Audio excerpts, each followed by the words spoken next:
Have you ever been in a situation where you need to ask yourself, how did I get into this mess? What was I thinking? If I had known, I wouldn't have been here. If I had known, I wouldn't have started this whole thing in the first instance. You know, the errors of life or mistakes of life are things that we cannot do without.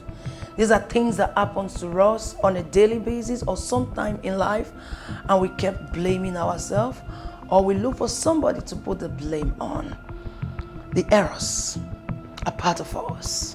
There is a saying that we might not be responsible for the way we think about things, the process of the heart, but we are certainly responsible for the actions that we take in life. Are you going to end a goal or end something fantastic because of an error?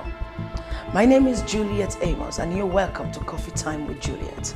On today's show, we are going to be talking about the errors of life. I'm very sure you guys are having a wonderful time this weekend. Stay connected.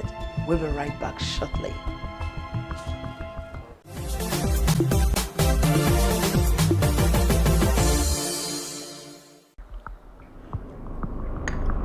Hi there, you're welcome back. You know, today we want to talk about the errors of life. But if you've not yet subscribed to my YouTube channel, please click on the red button and subscribe. Just show some love. Show some love, darling. Click on the red button and subscribe. And you can also click the bell so that you get a notification whenever I upload a new video. You don't need somebody to tell you about it. You just need to get the notification yourself. And we're talking about errors of life. You know, I usually say this to people, that if you're going to talk about life, we should understand that life is one, but it's been controlled by two atmospheres. And these two are the spiritual and the physical. Now, the errors of life are things that we cannot do without. And they are so enormous that we cannot finish talking about them. We talk about suffering. We talk about economic problem. We talk about bad governance. We talk about, failed marriages. You talk about personal challenges, domestic violence. How many can you count?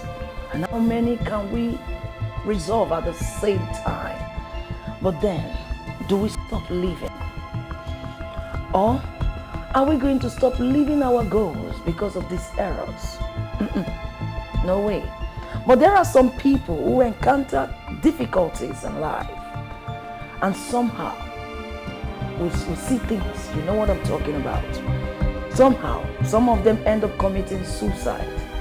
And there are some others that do things that we cannot imagine that a human being could go that far.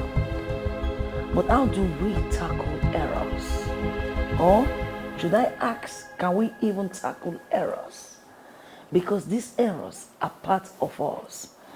But it's important, that errors are not physical things. Errors are spiritual things. There are things that are in the spiritual world. Then it comes to first in the physical. But then, I can only tell you into the errors. Get to the... How do you encounter errors? Number one, I'm going to just illustrate 5 points to answer this question. Number one, you encounter errors when you find yourself in the wrong place at the right time. Now you have something you are pursuing in life. You want to achieve a goal. You already understand your goal. You already understand what you have inside.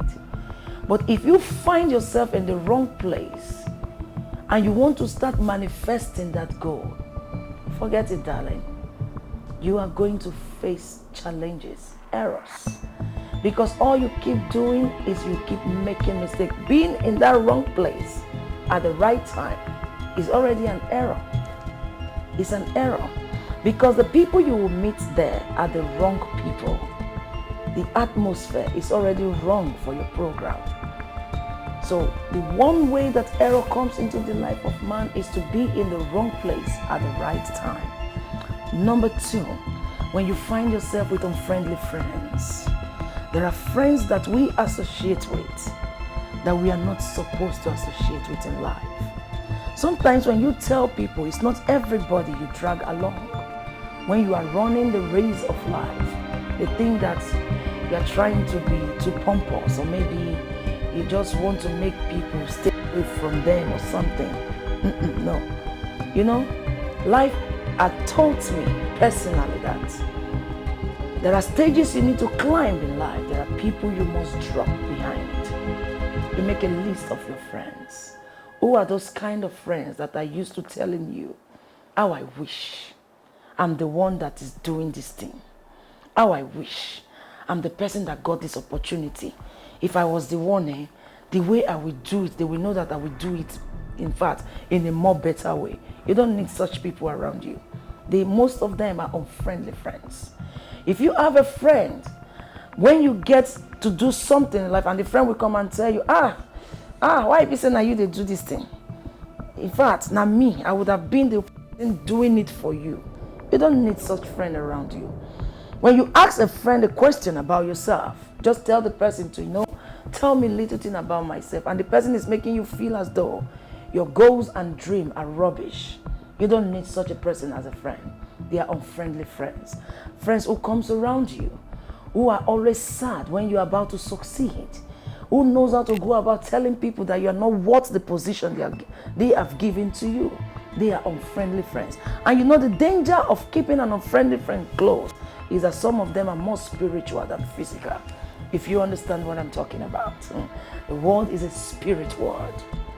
But we just live in it as being physical. But it is controlled by the spiritual realm. So my point number 3, don't exhibit your goals where you are not accepted. If you exhibit your goals where you are not accepted, sweetheart, you are in for a big mistake. What am I talking about? There are people who always want to feel superior more than you. Maybe for instance, you are working with somebody. You need to study that person very well before you tell the person about your goals and aspiration. Because the moment you decide to want to exhibit that goal, the person feels insecure. This person is here to take my position. This person is going to be the one taking the glory. All that, they feel as if you are under them. You are not supposed to be more than them because you are already working with them. So, sweethearts, don't exhibit your goals where you are not appreciated and where you are not valued. That is an error. My point number 4, don't tell your dreams to just anybody. There's a mistake that a lot of us make in life. I am also guilty of that mistake. I used to be this person that tells friends everything I want to do. I tell everybody things that I want to do. And after saying it, one problem or the other, one challenge or the other, you just keep encountering mistakes, silly mistakes, very silly things that you can even prevent from happening. You just see them reoccurring, happening over and over again. The only way you can make your dream come to pass is for you to learn how to seal your mouth, conceive the dream, bet the dream, nurture it, and allow people to see it. Don't tell it to just anybody. Then the last point, which is my point number 5, is when you fail to prepare in life, you should prepare to fail. Every dreams and aspiration needs preparation. Whenever you don't prepare to do something, be ready to make mistakes. However, mistakes are part of it in life. Mistakes are part of those things that takes us to our next step in life. Because when we make mistakes, we learn from it and we move on. It becomes a problem when you fail or you decide not to learn from your mistake. And so I've come to the end of today's episode. Please, if you've not yet subscribed to my YouTube channel, click on the red button and subscribe.